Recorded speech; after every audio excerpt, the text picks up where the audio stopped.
وہ کہتے ہیں کہ مجھے پوری زندگی اس بات کا غم تھا اور میں اللہ سے دعا کرتا تھا کہ اللہ مجھ سے نہ کوئی بڑا کام کروانا ہے۔ تو بخاری کے الفاظ ہیں، وہ کہتے ہیں جب مسیلمہ کذاب نے دعوی نبوت کیا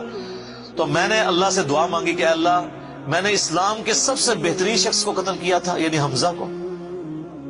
اس میں کوئی شک نہیں ہے، میرا تو اجتہاد ہے، اگر حضور کی وفات کے وقت حضرت حمزہ زندہ ہوتے نا تو پہلا خلیفہ حضرت حمزہ نے بننا تھا، کیونکہ خلفائے راشدین جب موجود تھے، جب تک خلیفہ راشد نہیں وہ بنے تھے ابو بکر عمر عثمان و علی، ان کی موجودگی میں بھی حضور نے اپنا آرمی چیف حضرت حمزہ کو بنایا ہوا تھا۔ بدر میں حضرت ابو بکر عمر عثمان و علی میں سے تو کوئی نہیں تھا حضور کی طرف سے آرمی چیف، یا حضور ظاہر ہے حضور علیہ السلام کو تو میدان جنگ میں وہ نہیں آنے دیتے تھے، خیمہ پیچھے لگاتے تھے۔ احد میں تو چونکہ کافر آپ کے خیمے تک پہنچ گئے نا، اس لیے پھر آپ کو فرنٹ سے لیڈ کرنا پڑا، ادروائز بدر و احد میں آپ خود آگے جا کے نہیں لڑے۔ اور حنین کے موقع پر بھی 12,000 کا لشکر تھا اور صرف 80 بندے رہ گئے تھے، صحیح بخاری میں آتا ہے 12,000 میں سے، اور حضور اکیلے آگے جا رہے ہیں۔ اور پھر آپ کی دلیری کی وجہ سے آپ نے، بخاری کے الفاظ ہیں، آپ نے زمین سے یوں مٹھی بھری مٹی کی اور یوں کافروں کی طرف بھیجی، اور قرآن میں اس کا ذکر ہے وَمَا رَمَيْتَ إِذْ رَمَيْتَ وَلَكِنَّ اللَّهَ رَمَىٰ۔ اے نبی جب تم نے وہ کنکریاں پھینکی تھی تو تم نے تو نہیں پھینکی تھی، وہ تو اللہ نے پھینکی تھی، بس وہ مبارک ہاتھوں کی برکت تھی۔ جب آپ نے یوں مٹی پھینکی تو سامنے جو قبیلہ حوازن کے لوگ جن کے تیروں کا مقابلہ کوئی نہیں کر سکتا تھا، ہر ایک کی آنکھ تک وہ کنکر پہنچا، اور وہ اندھے ہو گئے، اور حضور فرنٹ سے لیڈ کرتے ہوئے انا النبی لا کذب،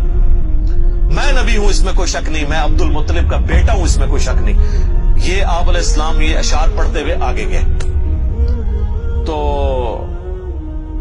نبی صلی اللہ علیہ وآلہ وسلم کے لیے حمزہ ابن عبد المطلب کی بڑی اہمیت تھی۔ تو اب واشی کہتا ہے جب مسیلمہ کذاب نے دعوی نبوت کیا تو میں نے اللہ سے دعا مانگی۔ دیکھیں اللہ تعالیٰ سب کی دعائیں سننے والا ہے، اور میں نے کہا یا اللہ مجھے موقع دے، میں اسلام کے بہترین شخص کو میں نے قتل کیا ہے تو میں اسلام کے بدترین دشمن کو بھی میں ہی قتل کروں۔ دیکھیں اسلام کا بدترین دشمن وہی ہو سکتا ہے نا جس نے دعوی نبوت کیا ہو اور مسلمانوں کی جمعیت توڑ دی ہو اس وقت میں جب حضور کی ڈیتھ ہو چکی ہے، لیڈر جا چکا ہے، اور پیچھے مینجمنٹ کو کمزور کرنے والی بات ہے ہزاروں لوگوں کا مرتد ہو جانا۔ تو وہ کہتے ہیں کہ میں جب جنگ یمامہ کے لیے ندا کی گئی تو میں بھی اس لشکر میں شامل ہوا، اور میں نے اپنے وہی نیزہ جس سے حضرت حمزہ کو مارا تھا، سر عمر سیریز میں انہوں نے یہ سین فلمائے ہیں، وہ نکالا اور اللہ سے مانگا، اور کہتے ہیں میں نے دیکھا کہ وہ گھنگریالے بالوں والا جو ہے وہ اونٹ کی رنگت کا اس کا جسم وہ دیوار کے ساتھ ٹیک لگائے ہوئے کھڑا ہے۔ تو میں نے پوچھا کہ وہ مسیلمہ کذاب کون سا ہے، تو انہوں نے بتایا یہ ہے۔ انہوں نے دور سے اس کو مارا، ان کا نشانہ تو بڑا زبردست تھا، تو وہ مارا گیا اور گر پڑا زمین کے اوپر اس نیزے کے وار سے۔ پھر ایک انصاری صحابی نے آگے بڑھ کے اس کی گردن کاٹ دی۔ تو پھر وہ کہتے تھے کہ مجھے اللہ سے امید ہے کہ اللہ تعالیٰ اس نیکی کی برکت سے میری وہ غلطی معاف کر دے گا۔ ٹھیک ہے، ویسے تو اسلام لانے کی غلطی معاف کر دیتا ہے، صحیح مسلم میں حدیث ہے کہ ایمان لانا پچھلے کے گناہوں کو معاف کر دیتا ہے، لیکن سر کچھ گناہ بہت بڑے لیول کے ہوتے ہیں، اس کے لیے بہت بڑے لیول کی نیکی چاہیے ہوتی ہے اس کی کمپنسیشن کے لیے۔ چونکہ حضور بھی تو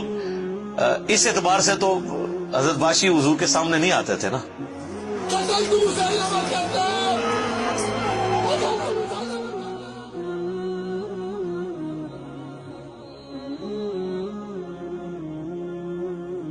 اور یہ کتنی بڑی ان کے لیے تکلیف دہ چیز تھی کہ جس نبی کا کلمہ پڑھا ہے وہ کہہ رہے ہیں مجھے شکل نہیں دکھانی۔ آپ اس تکلیف کو سوچ سکتے ہیں۔ ہاں اب میں یہ سمجھتا ہوں، اللہ سے امید کرتا ہوں کہ قیامت والے دن حضرت واشی حضور کے سامنے اس اعتبار سے پیش ہو سکتے ہیں کہ مجھ سے یہ غلطی ہوئی تو یا رسول اللہ دیکھیں آپ کے سب سے بڑے دشمن کو بھی میں نہیں قتل کیا، تو یہ بہت بڑی سعادت ان کو ملی۔ رضی اللہ عنہم اجمعین وعلیہم السلام۔ صلاۃ بر محمد وآل محمد، اللہم صلی علی محمد وعلی آل محمد واصحابہ اجمعین الی یوم الدین۔